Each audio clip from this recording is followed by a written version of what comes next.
Bonjour Denis. Bonjour. Dis-moi, Denis, bon, on va parler de votre livre à toi et Cécile, donc sur l'art de la facilitation. Mais avant de commencer, j'aimerais que tu puisses te présenter aux personnes qui nous regardent en ce moment. Écoute, donc déjà, je vais présenter ma collègue Cécile Joly est une partenaire professionnelle avec lesquelles on travaille depuis plusieurs années à OK. développer des processus de facilitation de l'intelligence collective. Donc, elle est en charge, elle est directrice d'une mission innovation au Centre national de la fonction publique territoriale. Et moi, dans cette même institution, je suis directeur de l'ingénierie et des dispositifs de formation. Et ensemble, on essaye de croiser des savoir-faire en innovation publique et en éducation, formation, pour imaginer des processus pédagogiques nouveaux. Voilà. Et puis, je suis aussi chercheur en sciences de l'éducation à Paris-Nanterre. Je m'intéresse aux questions d'apprenance. OK. D'ailleurs, c'est une dimension, hein, je dirais, de ton cheminement professionnel, moi, qui m'intéresse beaucoup. C'est ce parcours-là que tu as au niveau de la fonction publique française. Il faut dire, Denis, que dans ton secteur d'activité en France, tu es très, très connu, puis même au-delà de la France, parce que tu as un blog à ton actif qui est très, très, très intéressant. Est-ce que tu voudrais nous donner ces références? Alors, c'est 4crystaloverblog.com et donc 4crystaloverblog.com. Et dans ce blog, j'essaye ça fait maintenant 10 ans d'ailleurs que je le fais vivre tous les jours. J'essaie de donner des points de vue d'explorateurs, hein, donc sur toutes les façons d'enseigner, d'apprendre, sous tous les angles possibles. Ça, c'est destiné aux leaders, aux managers, aux formateurs, aux consultants, aux coachs, aux facilitateurs. Alors aujourd'hui, dans le fond, on va donc aborder l'art de la facilitation. La facilitation, c'est quand même quelque chose qui est relativement nouveau, hein, comme concept. C'est très, très connu en France. Ça l'est aussi au Québec. Souvent, on parle de facilitation au Québec plus dans la facilitation de grands événements qui vont susciter l'intelligence collective et collaborative pour faire de la concertation entre différentes parties prenantes ou encore pour développer, créer une vision face à des enjeux complexes. Mais on en parle beaucoup moins souvent sous l'angle de la facilitation dans les organisations comme un rôle ou comme une pratique qui peut permettre aux gestionnaires et aux équipes de faire face aux enjeux complexes qui sont de plus en plus importants dans les organisations, puis aussi à la transformation des organisations comme telles. Donc, c'est ça, c'est cette dimension-là, entre autres, qui m'a énormément intéressée Mm. euh, dans ton parcours professionnel parce que toi, tu es vraiment dans la vraie vie là, des organisations Mm. publiques que je pourrais dire, entre guillemets, innovantes, mais aussi ordinaires, qui ont intégré ce nouveau rôle-là là, dans leur contexte de travail. Alors, en fait, moi, j'ai découvert la facilitation il y a peut-être maintenant une vingtaine d'années, à l'occasion d'un voyage que j'ai fait au Cameroun. Et ce sont des Québécois qui m'en ont parlé la première fois. Mm. Et donc, bon, je suis partial, mais j'aime les Québécois, il faut que je te le dise, parce que j'ai fait Je un le sais, voyage je sais que tu as fait un voyage au Québec et tu l'as et beaucoup ça m'a marqué apprécié. pour la vie, hein. Donc, Oui. je paye ma dette à chaque fois que je peux. Et donc, je les avais rencontrés et ils m'avaient parlé de. Moi, je faisais de la formation, je me visais comme formateur, et eux ont dit non, non, nous, on est des facilitateurs. J'étais interloqué et je leur ai demandé. Et en fait, ce qu'ils m'expliquaient, c'était que le savoir était dans le groupe et qu'eux, ils étaient simplement là pour accompagner, aider, faciliter justement le fait que le meilleur potentiel du groupe se réalise. Et c'est certainement ça qui m'a donné envie de faire le voyage au Québec dont je parlais, d'aller rencontrer des personnes qui vivaient cela, alors en le nommant ou pas, hein, parce que parfois on fait des choses, on ne sait pas le nommer, mais ça a été ma première découverte au Cameroun, et puis ensuite au Québec, et après j'ai recherché assez systématiquement tout ce qui pouvait se dire par rapport à ça. Et j'en ai découvert des racines dans, dans les pays scandinaves dans les années 70, où ils parlent là-bas de participatory design. Et déjà dans les années 70, les facilitateurs qui se désignaient comme ça avaient pour vocation, envie, mission, l'idée de dire on va faciliter l'émergence de sociétés inclusives. Donc, par le moyen du design et avec des grands groupes et des petits groupes. Donc, il y avait quelque chose d'assez fort. Et moi, ce que j'ai repéré, parce qu'après j'ai cherché euh, des articles, des textes de recherche, j'ai trouvé que ça remontait au moins aux années 70, peut-être certainement avant, mais théorisé et structuré, ça remontait là. Et puis, en fait, avec ma collègue Cécile, on travaille dans un environnement qui vise à transformer ou à favoriser l'émergence de formes organisationnelles dans des crises sociétales, climatiques, environnementales très fortes. Hein. On vit actuellement en France beaucoup d'événements avec des tensions sociales extrêmement fortes. Et les fonctionnaires publics sont en première ligne, vraiment en première ligne, avec des baisses de moyens considérables. Et des solutions qu'on observe, c'est l'innovation sociale, c'est le faire ensemble, l'apprendre ensemble, l'agir ensemble. Et du coup, on sent que la facilitation est un élément pour favoriser une espérance démocratique. C'est pour ça qu'on a le titre complet de l'ouvrage, mais l'éditeur a trouvé que c'était un peu long. C'est la facilitation, un art énergétique relationnel, une espérance démocratique. Voilà un petit peu ce. Donc il y a une visée dans cet ouvrage qui est de dire on peut adopter des postures qui favorisent les liens sociaux et, on l'espère, une pédagogie inclusive et une démocratie plus accueillante. OK. Et ce, dans un contexte d'organisation de fonction publique, là, c'est-à-dire qui dessert une population et population qui a à vivre ces différents enjeux-là, ces différents défis-là dont tu as parlé tout à l'heure, c'est ça?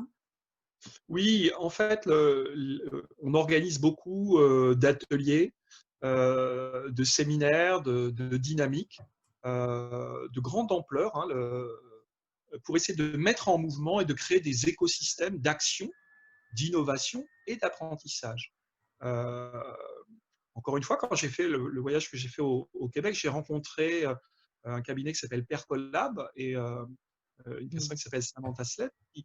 qui m'a montré toutes les possibilités de l'éducation pour accompagner un autosaisissement individuel et collectif pour se projeter dans la société, non pas avec peur, mais en construisant des solutions pour le futur. Et donc, on a, avec ma collègue Cécile Joly, on a travaillé à bâtir des ateliers et des séminaires pour construire de l'émancipation individuelle et collective, pour augmenter le pouvoir d'agir des acteurs qui ont envie de transformation. Parce que il faut savoir qu'en France, on a une fonction publique qui est parfois décriée, mais dans lequel on a des individualités particulièrement engagées au service du public, particulièrement passionnées. Hein.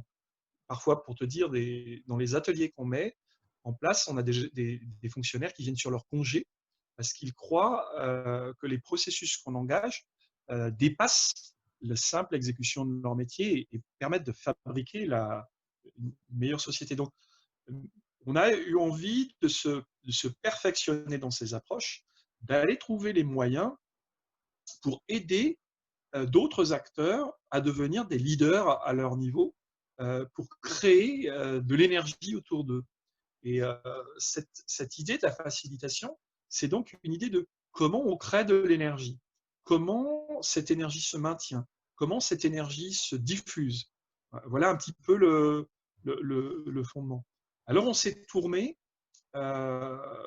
sur qu'est-ce que c'est que l'énergie. Et Mhm. on a trouvé un modèle, une représentation de l'énergie dans la tradition chinoise. Mhm. Voilà. Oui, qui Et ça essentiellement m'a- porte votre livre. Parce que, je veux dire, on fait des Alors liens tout au voilà, long. Ouais. C'est- en fait, ce qu'on observait, c'est que les transformations se produisent dans les interstices des organisations. Et donc, il y a quelque chose qui a trait à comment on active ces interstices, comment on met en mouvement les, comment dirais-je, comment on met en mouvement les acteurs de ces organisations. On voit bien que le mode commandé et contrôlé traditionnel a toutes ses limites. Et donc, on cherchait à mettre en place des systèmes plus horizontaux, par influence, beaucoup plus naturels. Quand on allait chercher qu'est-ce qui pouvait se produire, on a vu des pratiques du Qigong, par exemple, du Tai Chi, de tout ce qu'on appelle les arts énergétiques internes chinois, permettaient, par un ensemble d'exercices de méditation, de respiration, de mouvements ralentis, de façon de se projeter, et bien, de produire des effets qui allaient toucher bien au-delà du visible. Par exemple, dans le Qigong, on va essayer d'activer des parties de notre corps que le cerveau ou ce qu'on appelle les muscles rouges, hein, qu'on peut activer, tu ne peux pas les toucher. Donc des muscles pratiquement où le sang ne circule pas, où il n'y a pas de nerfs. Et à travers les pratiques de Qigong, tu vois que tu peux produire des effets par des images, par des entraînements, par la mobilisation de tout un ensemble de muscles subtils du corps. Et donc, cette image-là nous a porté dans nos pratiques pour construire une vision de l'organisation comme un corps qui peut bouger, mais qui nécessite de créer des alliances entre toutes les parties. Donc il y a une dimension très collaborative, très, comment dirais-je, coopérative, collaborative. C'est le monde du co, hein, Mhm. dans toute sa splendeur qu'on essaie de développer à travers ça. Ben, moi, je le résumerais un peu comme souvent, je dis, ces alliances-là qu'on va créer au niveau de la conception, au niveau de la pensée, on va les appeler souvent l'intelligence collective. Puis quand on va les créer, ces alliances-là, au niveau de l'action, au niveau d'exécution, on va les appeler souvent de l'intelligence collaborative. Oui, tout OK. à fait.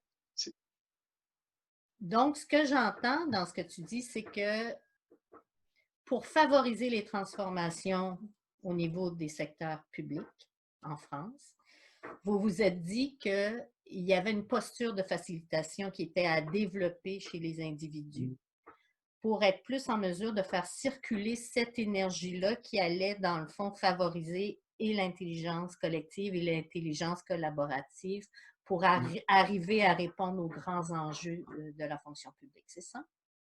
C'est exactement ça. Et du coup, on essaie de travailler dans des logiques inclusives, c'est-à-dire que chaque acteur qu'on rencontre est un leader potentiel, est un facilitateur dans son propre domaine, et on essaie de partager ensemble des visions, des visées pour produire des effets sur les organisations. Donc, on essaye de désiloter, de décloisonner les façons de penser typiques des bureaucraties administratives où on fait du contrôle a priori, où on vérifie tout en avance.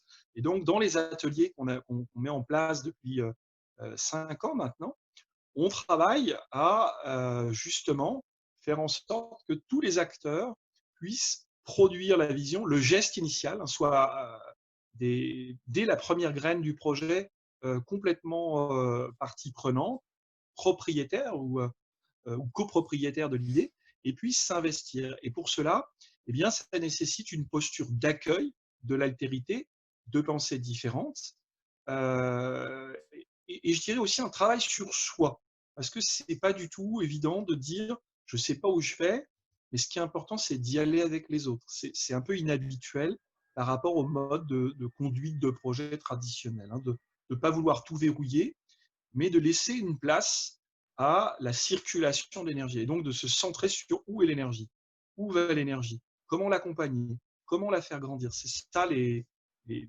principes d'action qu'on essaye de déployer. Et pour arriver à ces principes d'action, ça nécessite de travailler profondément sa posture. Hmm. Oui, puis c'est important que tu le nommes parce que votre livre sur l'art de la facilitation porte essentiellement sur la posture. On n'aborde pas là, puis c'est volontaire, on n'aborde pas là les dimensions parce qu'il existe des processus, il existe une façon de designer un événement de facilitation, de le faciliter comme tel, puis d'en faire le suivi. Il y a des outils, une multitude d'outils qui existent pour ça. Mais vous n'avez pas voulu mettre l'accent là-dessus. Vous avez préféré mettre l'accent sur ce qu'on appelle la posture, c'est-à-dire, ben d'ailleurs, je vais te la laisser définir, la posture. Pour toi, c'est quoi d'abord pour que les gens nous écoutent qui disent oui, mais une posture, qu'est-ce que ça veut dire? C'est quoi une posture? Je dirais la posture, c'est ce à quoi tu vas prêter attention. C'est où ton esprit se dirige. Hmm. Et c'est une tournure d'esprit. Cette tournure d'esprit étant pour nous l'accueil du futur émergent, l'accueil de l'altérité. On est aussi très empreint de la théorie U d'Otto Scharmer hein, dans nos référents théoriques. Mhm. Et dans la théorie d'Otto Scharmer, qui est une théorie de la transformation sociétale, on part de la transformation de soi. C'est-à-dire, on ne prétend pas transformer les autres si on ne se transforme pas soi-même. Et si on se transforme soi-même, peut-être que par imitation ou par porosité, d'autres ont envie de se transformer et d'agir différemment. Donc on essaye de se transformer avec le plus d'honnêteté possible pour, et c'est toujours un combat difficile, mettre son ego de côté. Donc là, Hmm. on rejoint l'approche asiatique, hein, où on met un peu on essaye de mettre cet ego de côté pour faire grandir une place vide à partir de laquelle on peut faire grandir des idées, des projets qui sont véritablement collectifs. Donc la posture, c'est une forme, je dirais, ce qui la caractérise principalement, c'est d'apprendre l'effacement Hmm. pour laisser de la place aux autres et aux projets. OK. Et d'où la différence si concrètement on fait le lien entre, par exemple, je prends un exemple dans une organisation, un gestionnaire qui aurait plus une posture commande et contrôle, comme vous l'appelez souvent, c'est-à-dire une posture qui va être directive, qui va se positionner comme un expert, qui sait tout et qui va souvent apporter ses propres solutions aux différents enjeux, mais solutions qui, évidemment, sont souvent limitées par sa vision qui est elle-même limitée dans l'organisation, versus une posture que tu appelles plus de facilitation où il va d'une certaine façon comme faire preuve, comme tu dis, d'effacement. Je ne sais pas si c'est le mot que tu as utilisé, mais de recul, d'effacement, pour laisser émerger davantage les forces, les talents, les pensées, les possibilités du groupe, en fait. Alors, c'est vraiment une posture qui est complètement différente pour un gestionnaire, là. Il est au service du groupe plutôt que d'être au service de l'atteinte des résultats, mais comme tout seul, là. C'est exactement ça. Alors, euh, le fait qu'on ait fait des ateliers, beaucoup d'ateliers, Là, on a fait un événement cet été qui a réuni plus de 2120 participants, basé sur ces principes de facilitation, sur 13 sites simultanément, avec 13 équipes de 30-40 personnes qui s'auto-organisaient pour construire leur événement en lien avec un fil rouge commun. On voyait apparaître le plaisir de se prendre en main à partir de lignes directrices qui étaient présentes, mais qui laissaient beaucoup d'espace pour construire sa façon de penser. Et on Mm. voyait que certains dirigeants étaient perturbés parce que tout le programme n'était pas défini, tout n'était pas cadré, et qu'il fallait qu'ils occupent l'espace. Et le fait d'aller occuper un espace vide et de le co-construire avec d'autres, c'était ça le véritable enseignement qu'on pouvait tirer, c'est se cheminer ensemble, se faire ensemble. Hein. C'est cheminons, il n'y a pas de chemin. Donc cette Mm. posture, elle se construit dans l'action en faisant. Alors ça perturbe un peu les personnes qui ont besoin de contrôler, de maîtriser, d'avoir des visions budgétaires ou des visions calendaires très, très précises, mais ça donne un souffle de liberté à des individus qui ont envie de prendre des initiatives qui ont envie de s'engager, qui ont envie d'apporter leur personnalité. Et quand on arrive à ça, eh bien, on a euh, co-conçu quelque part un cadre d'autorisation. Les gens, quand ils sont autorisés ils augmentent leur capacité d'agir. Ça, c'est extraordinaire comme effet. Hmm. Oui, tu sais, au Québec, on dit, pour exprimer cette image-là de l'émergence, on dit tricoter le tapis au fur et à mesure qu'on avance dessus. Oui, oui, il y a de ça. Hein? Ou il y en a qui disent aussi construire l'avion en plein vol. Puis là, ça fait un petit peu référence à l'agilité. Mais donc, c'est les propriétés, de la posture, c'est les propriétés d'une personne qui est capable de, dans le fond, de susciter, de soutenir et de guider dans ce processus-là d'émergence un groupe sans intervenir sur le contenu de ce qui est échangé. OK, c'est ça. C'est ça, il intervient le moins possible sur le contenu. Et en fait, c'est pour ça que je parlais d'effacement. Et tu vois, c'est drôle, mais euh, entre moi et ma collègue Cécile, c'est peut-être elle qui est la plus forte dans cette posture. Et par miracle, par hasard, elle n'est pas là lors de cet échange. Elle est effacée. Pourtant, sa pensée et son savoir-faire sont très très grands. Et du coup, c'est effectivement le fait de s'effacer pour laisser les autres prendre la main, y compris sur le processus et sur les finalités. C'est-à-dire que plus loin on s'efface, plus on donne des opportunités à l'autre d'apprendre, de prendre des responsabilités, de devenir un leader du sujet. Et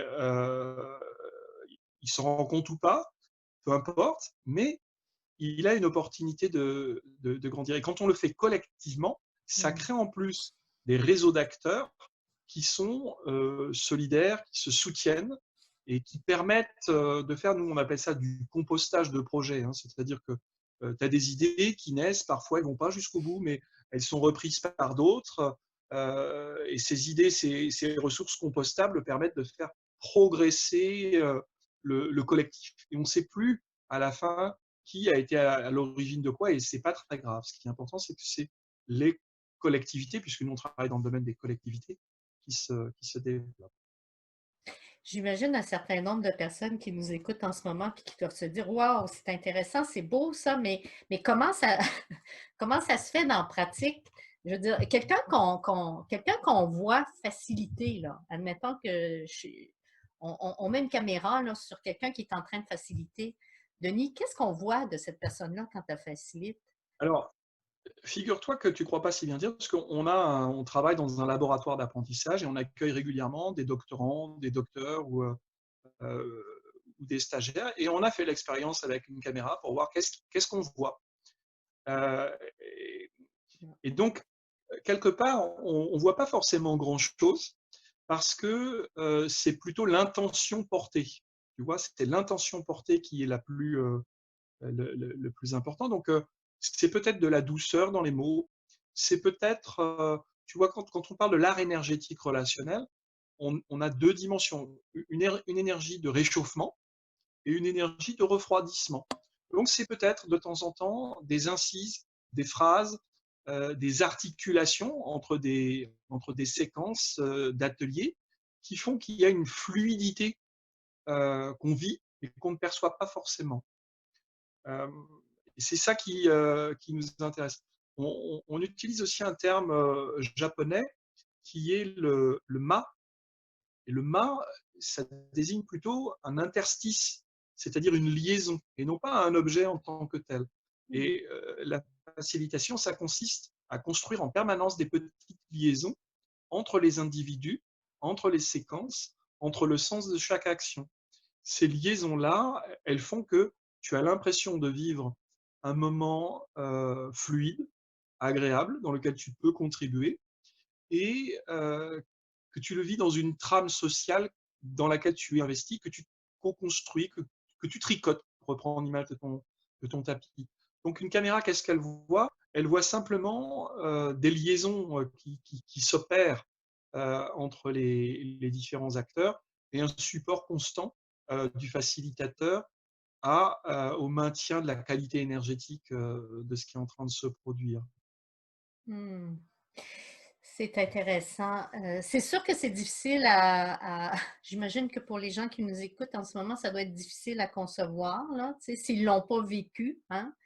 Euh, Oui, alors c'est une vraie difficulté parce que quand on essaie d'expliquer ça à nos dirigeants, ils comprennent pas parce qu'ils disent bon bah voilà, vous êtes des bons animateurs, donc ils confondent un peu la dimension d'animation avec la dimension de facilitation. Donc dans le livre, on essaie de distinguer du coaching, de la facilitation ou de l'animation ou de la médiation qui sont des postures un peu différentes.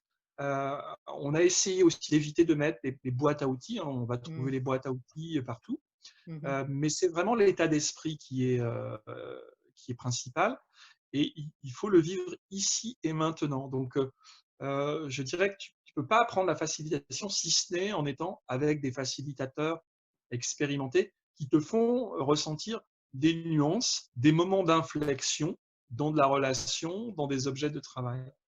hmm.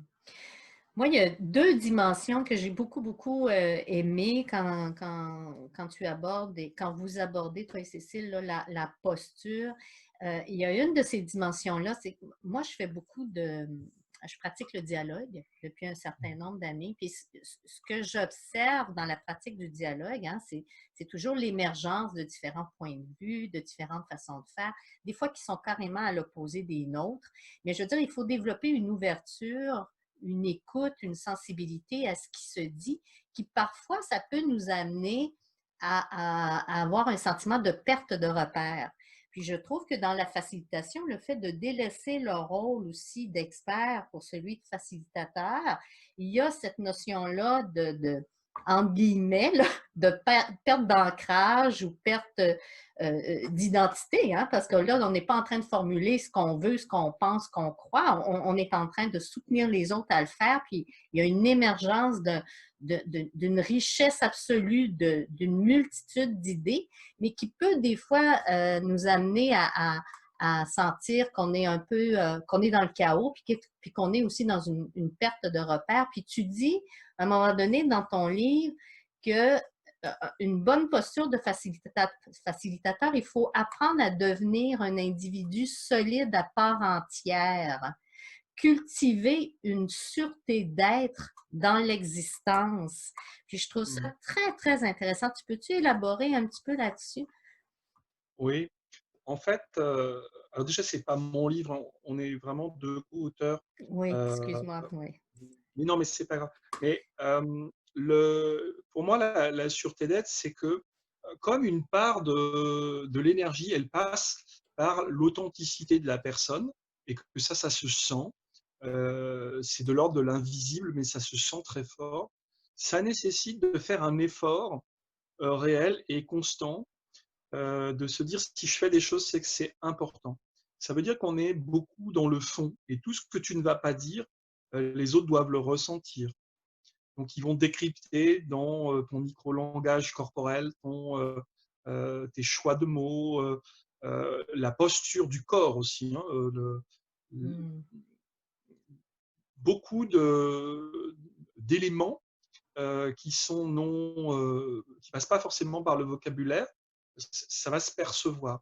Et pour que ça se perçoive, ça nécessite de travailler sur sa cohérence. Alors, en ce qui me concerne, moi, j'ai beaucoup, beaucoup de mal, hein, en toute humilité, parce que comme je fais aussi le chercheur et que je m'intéresse aux connaissances, donc j'ai tout de suite envie de dire ce que je sais, ce qui est à l'encontre de la posture que je préconise. Et c'est pour ça que ma collègue me rappelle et me dit, non, attention, et je préconise beaucoup la co-facilitation. Et dans l'esprit chinois, hein, il y a le yin et le yang. Hein, il y a cette circulation avec des énergies alors dites plus féminines ou dites plus masculines. Alors, ça ne veut pas dire qu'un homme est nécessairement dans l'énergie masculine et une femme dans l'énergie féminine, hein, peu importe. Mais quand ce système-là se met en place, il y a quelque chose qui fonctionne. Et pour que ce système se mette bien en place, eh bien, le fait de se connaître soi-même, de se rappeler que, un, on est mortel, qu'on va mourir, que la vie, c'est quelque chose de précieux et d'important. Et que si je fais des choix professionnels, autant que ce soit des choix qui me tiennent à cœur, tout ça, ça se sent. Tout ça, ça se sent. Je ne saurais pas expliquer précisément comment, mais l'autre voit que tu n'es pas en train de jouer un rôle ou de répondre à une commande politique ou d'un gestionnaire, mais que tu fais ce que tu sens juste. Et cette justesse-là, on essaye de cultiver, eh bien, de temps en temps, on arrive à la partager. Et on reçoit autant qu'on donne, quelque part. Hein. C'est système énergétique, c'est quelque chose qui, c'est du don contre don. Et Hmm. d'ailleurs, on a modifié un petit peu notre appréciation de comment un atelier avait bien fonctionné. À savoir, pour nous maintenant, c'est est-ce que les participants ont plus d'énergie après l'atelier, après le séminaire, où on a facilité qu'avant. S'il y a plus d'énergie, ça veut dire que le groupe a apporté aux autres quelque chose en plus, et donc on pense avoir réussi quelque chose. S'il y a moins d'énergie, si c'est fatigant, si on a peiné, ça veut dire que le flux dont je parlais, eh bien, il n'a pas été complètement optimisé. Donc cette Hmm. sûreté-là, c'est un point d'ancrage essentiel. C'est se poser dans le monde et être un lieu par soi-même. Hmm. Et vous avez mis aussi un deuxième élément que je trouvais très intéressant, c'est d'avoir une disposition à l'apprentissage, mais une disposition face aux autres et face aux événements, c'est-à-dire de, de, de, de faire preuve énormément d'humilité et d'être en mesure, dans le fond, de se mettre constamment dans un état d'esprit d'apprentissage puis de curiosité face aux autres. Et ça fait partie aussi du rôle du facilitateur ou de sa posture. Est-ce que j'ai bien compris? Oui, tout à fait. Et là aussi, c'est très dur parce que tu peux l'écrire facilement, hein, l'humilité. Puis en réalité, comme je te le disais, moi, c'est un de mes travers, j'ai beaucoup de mal parce que j'aime parler, j'aime être en représentation, etc. Et quand tu dois adopter cette posture-là, c'est un vrai effort. Donc, je dirais, c'est apprendre à se disposer. C'est pas mon expression, je la reprends à Massiotra, dont j'apprécie beaucoup les travaux. Apprendre à se disposer, c'est un petit peu il tire ça des arts martiaux. On tire toujours le fil euh, de l'Asie, mais dans les arts martiaux, apprendre à se disposer, selon la posture de ton corps dans l'espace, tu vas pouvoir réaliser tel geste ou pas, ou ça va t'empêcher de le réaliser. Et donc apprendre à se disposer, c'est essayer de se mettre en posture d'accueillir l'altérité, d'accueillir l'inattendu, l'incertain. Euh, voilà, c'est ça, apprendre à se disposer. Et là aussi, ça nécessite d'avoir une visée importante. Pourquoi tu fais les choses au fond de toi? Donc, c'est pas simplement tu viens faire une journée de travail, c'est parce qu'il y a quelque chose de très important et ça aussi, ça se sent quand cette disposition rejoint le dispositif dans lequel tu travailles. Il y a une liaison qui opère. Mais vos gestionnaires, là, dans votre fonction publique, à qui on lance très certainement le message qu'ils doivent diriger pour atteindre des résultats, puis une certaine performance. Et d'un autre côté, on a ce discours-là qui est un peu plus paradoxal, hein, où on doit disposer. Puis tout ça, ils vivent ça comment, ce paradoxe-là entre, vous en parlez dans votre livre, hein, chaotique, entre le chaos et l'ordre et le désordre. Mais eux, comment ils intègrent ça, ce nouveau rôle-là, à l'intérieur de ce qu'ils font déjà? Alors, je dirais qu'il y a plusieurs réactions. Euh, il y en a quelques-uns qui sont très hostiles, qui ne comprennent pas, et pour eux, c'est ésotérique, et ils restent aux éléments méthodologiques ou quand on travaille en facilitation, on va utiliser parfois des matériaux pour faire des maquettes, on peut utiliser pour des séances de code design, des Lego, de la pâte à modeler, des choses. Et là, ils coincent, ils sont très en difficulté avec ce type d'approche. Ça, c'est une partie. Après, on a une partie qui est grandissante, qui est une forme de neutralité bienveillante. Euh, on est passé d'une neutralité hostile ou méfiante à une neutralité bienveillante. C'est-à-dire qu'ils perçoivent que ces approches de facilitation, d'intelligence collective, de processus de créativité, de processus de design, permettent à des collectifs de se souder et de trouver des solutions créatives quand tout est coincé. Je Mm. rappelle que nous, en France, on a eu la crise des Gilets jaunes, qu'on a une grève la plus longue depuis 40 ans. Euh, les dirigeants entendent, et quand, ils ne sont pas fous, ils voient ça. Et donc, ils sentent bien que la dimension collaborative, l'intelligence collective sont des moyens. Donc, ils laissent faire. Ils nous encouragent, ils nous laissent des moyens, ils laissent faire. Mais il y a une forme de doute parce qu'ils ont aussi des comptes à rendre économiques qui sont très, très forts. Et Hmm. puis, on voit une catégorie de dirigeants qui peut-être est en augmentation, qui commence à se former à la facilitation. Donc, je travaille avec une autre collègue, à la mise en place d'un dispositif de facilitation en intelligence collective pour des directeurs généraux. Et au départ, ils ont vécu ça dans un petit atelier pour leur université d'été. Et ils ont trouvé ça tellement extraordinaire qu'ils se sont dit, mais on veut aller plus loin. Et donc, ils ont testé les méthodes qu'on a mises en place. Ils ont plus ou moins réussi. Et ils ont compris qu'ils devaient se former. Ils l'ont compris par eux-mêmes, sans injonction de qui que ce soit. Et là, ils sont entrés dans un dispositif d'une douzaine de jours, donc c'est quand même pas rien, dans lequel ils viennent apprendre euh, cet état d'esprit, cette posture. Ils travaillent sur leur corps, ils travaillent sur leurs émotions, ils travaillent sur leurs énergies personnelles, et puis ils font des tests et des allers-retours entre la formation et leur territoire, puisqu'ils cherchent à développer leur territoire.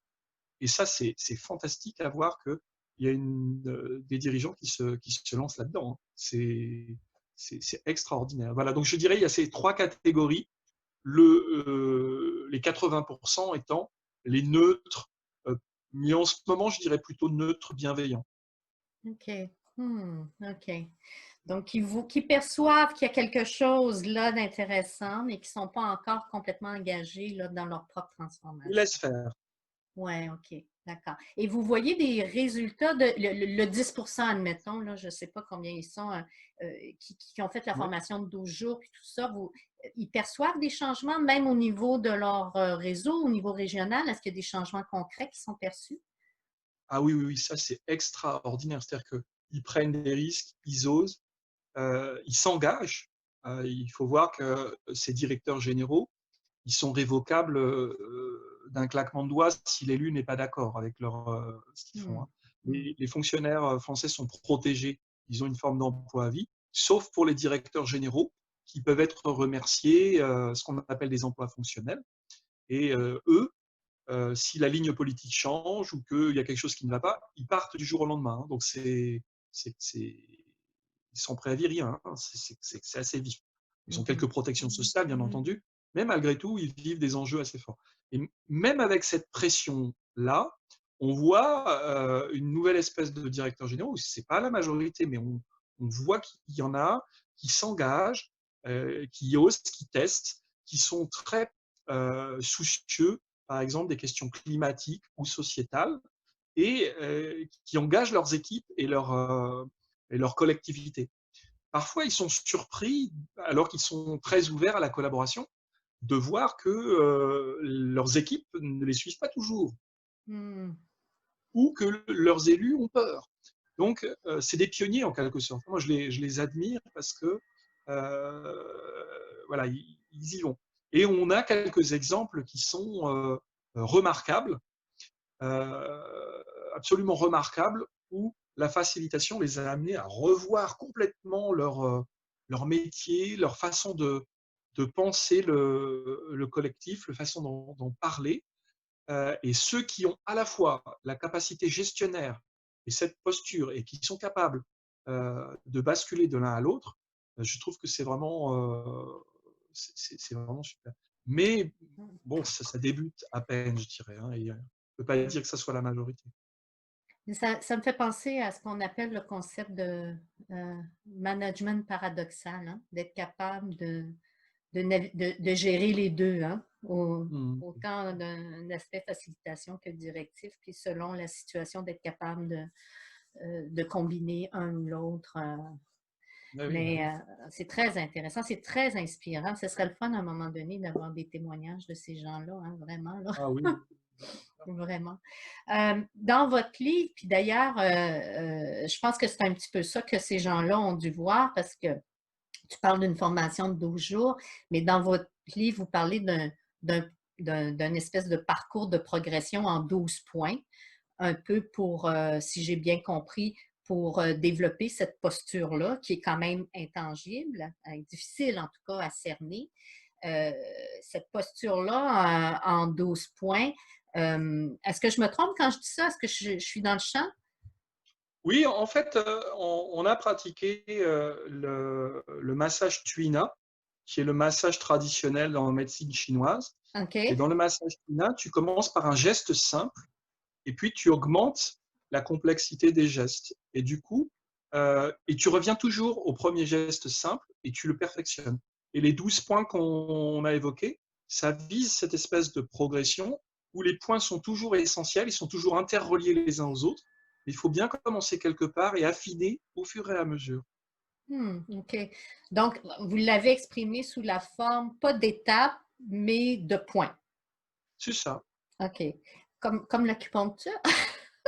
Ben, le massage tuina, c'est de la digiponcture, c'est-à-dire que tu remplaces les aiguilles par des points de pression.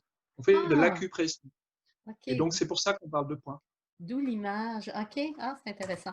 OK. Alors, j'ai juste envie de faire un petit jeu avec toi pour les gens qui nous écoutent.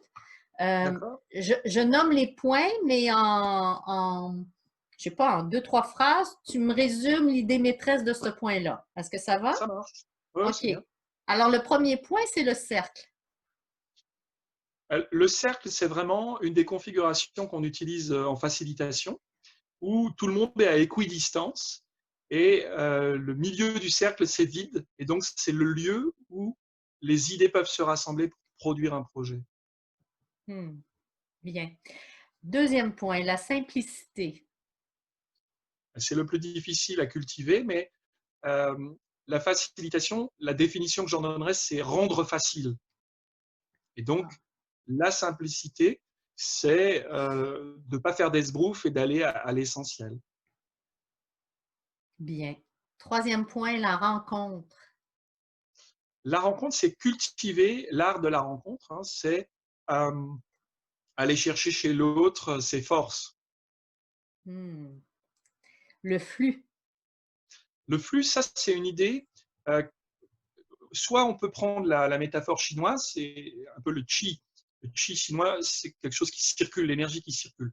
Soit on peut prendre la métaphore d'un psychologue hongrois qui s'appelle Mihaly Csikszentmihalyi, et pour lui, le flux, c'est ce qui permet l'expérience optimale, euh, donc de réaliser quelque chose où tu es porté par une énergie, et ça, c'est l'énergie du collectif. La présence. La présence, c'est une présence à soi, et puis une présence aux autres. Donc, c'est la présence ici et maintenant. Ça vient peut-être des idées de la Geilstadt, tu sais, où tu es vraiment concentré et avec les autres. Hmm. Le silence. Ça, c'est très, très puissant. Et le silence, c'est faire silence de ses croyances, de ses modèles mentaux, pour laisser justement venir ce qui émerge. Ça prépare l'écoute générative. La question ou les Il y a questions. une dimension de maïeutique, hein, dans la facilitation. C'est plutôt que d'imposer des connaissances, aller stimuler les imaginations, aller stimuler les énergies en ouvrant des questionnements. Hmm. L'influence. L'influence, c'est de l'influence réciproque. C'est pas une tentative de manipulation, mais c'est comment chacun peut être leader à un moment donné, hein. Donc, comme l'électricité circule dans les murs, on la voit pas. L'influence est dans un groupe et donc elle peut embarquer le collectif si elle est juste et si l'expression proposée embarque tout le monde.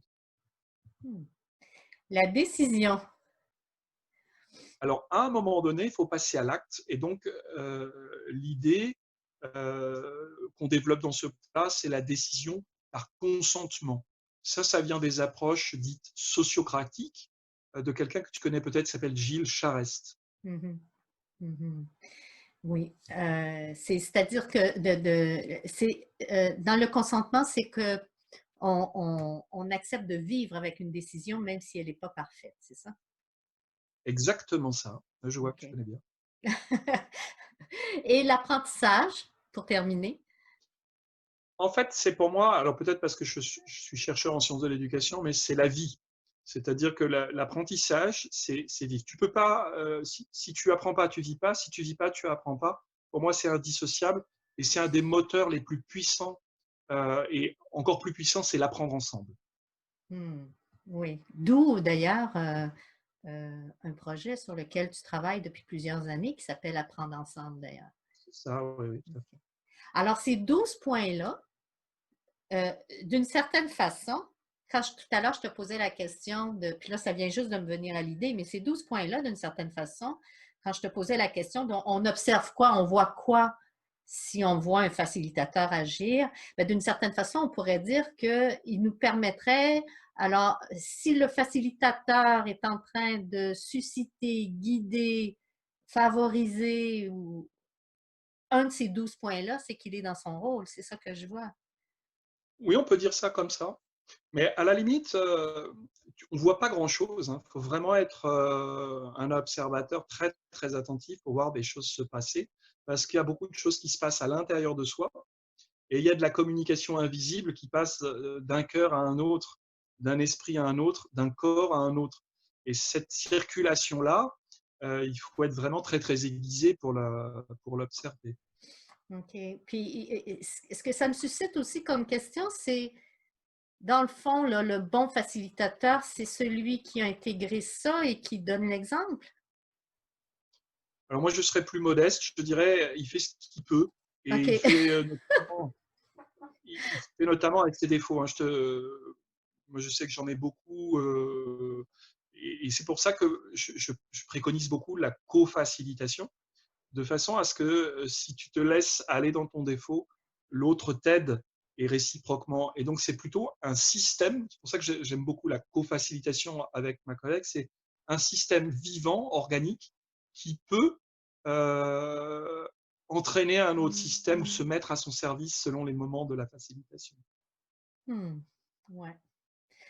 Ouais. Ben, c'est très intéressant et ça n'en demeure pas moins que je suis certaine que pour les personnes qui nous écoutent, ça reste un peu flou. Mais j'ai envie juste de dire, mais il faut le vivre. Il faut le vivre il faut le vivre pour le voir, pour le croire, pour le ressentir. On a essayé de faire une vidéo avec un sociologue, un chercheur, qui est venu dans un des groupes qu'on animait euh, pour observer, pour comprendre, et puis il leur a fait faire des entretiens a posteriori pour, alors qu'est-ce que vous avez vécu, qu'est-ce que vous avez ressenti. Et là, on arrive à décrypter une part de l'invisible qui se produit dans ce type de processus. Et c'est très intéressant, une vidéo qui dure une quarantaine de minutes, mais on ne l'a pas mis dans le bouquin parce que c'est arrivé après, mais voilà, on se demande comment mieux faire passer la posture. Est-ce que pour les gens qui nous écoutent, est-ce que tu pourras me fournir la référence de ce document-là que je pourrais mettre en Oui, je vais complémentarité? essayer de te le faire passer. Oui. Ah, super, merci beaucoup. Je revérifie les droits à l'image, mais je vais essayer de te le faire Ah, passer. OK. Ben, peut-être juste le lien, hein, dans le fond, c'est pour que Ouais, les ouais. gens puissent aller y accéder, là, Mm. s'ils ont droit, bien entendu. Si c'est vous, ouais, ouais, j'ai regardé.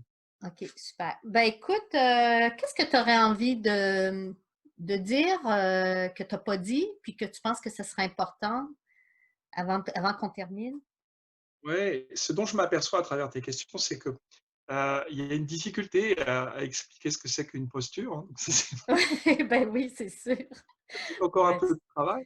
ouais. Mais si, moi, ce que j'aimerais dire aussi, c'est le bouquin a été préfacé par Walter Peretti, qui est notre professeur de Qigong, qui nous enseigne cela. Et c'est extrêmement intéressant pour se pénétrer d'une pensée chinoise qui est plutôt systémique, qui est plutôt inclusive, qui est plutôt la culture du et, Mm. qui est plutôt la culture de l'interrelation de tous les éléments. Donc, ça, c'est vraiment un point important.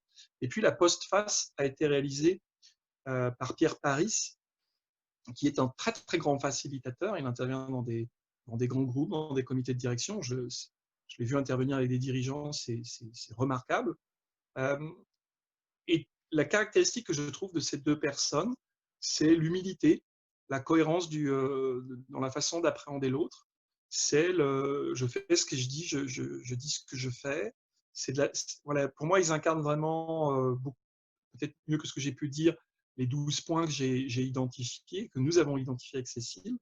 Et c'est en fréquentant, je pense, des facilitateurs expérimentés qu'on peut commencer à découvrir un certain nombre de choses. Hein, voilà, donc je tenais à leur rendre hommage. OK, très bien. Merci. Ben, écoute, c'est avec beaucoup de joie, en tout cas moi, que j'ai lu le livre parce qu'il aborde vraiment la dimension oui, plus intangible de la facilitation. Puis c'est pas un exercice facile. Alors, je vous remercie. Et puis, si les gens veulent t'écrire, Denis, pour pouvoir échanger ou en tout cas, peu importe avec toi, est-ce que tu peux leur donner une coordonnée en particulier? Écoute, ils me trouveront assez facilement en ligne parce que je suis très bavard. Donc, s'ils tapent Denis Christol, OK, Christol, ça s'écrit C-R-I-S-T-O-L, ils me trouveront. Et puis, j'ai le blog qui s'appelle Apprendre autrement, où j'adore parler aux gens, donc il n'y a pas de problème qu'ils m'écrivent s'ils ont envie. très bien. Ben, écoute, je te remercie beaucoup, beaucoup, beaucoup pour cet entretien. C'est vraiment généreux de ta part. Et puis, tu partageras mes salutations à Cécile qui a été dans le fond avec nous tout au long de cet échange-là. Je voudrais dire aux gens aussi qui écoutent ce vidéo que les différents entretiens du Web Sommet, Réinventer la gestion, comment devenir notre meilleur potentiel d'avenir pour co-construire demain, sont tous répertoriés sur mon site web. Alors, www.lagestionréinventée.com et vous y trouverez dans le fond différents sujets dont justement la facilitation, l'intelligence collective, la créativité. En tout cas, il y en a plusieurs. Et puis, je vous invite tout simplement à y accéder. C'est gratuit. Et ceux qui le veulent, vous pouvez aussi vous inscrire à la communauté et ainsi vous recevrez par infolettre toutes les nouvelles entrevues qui sont réalisées dans le cadre du Web Sommet. Alors voilà. Ben, écoute, Denis, merci encore et puis à tout le monde, à la prochaine. Merci. Merci.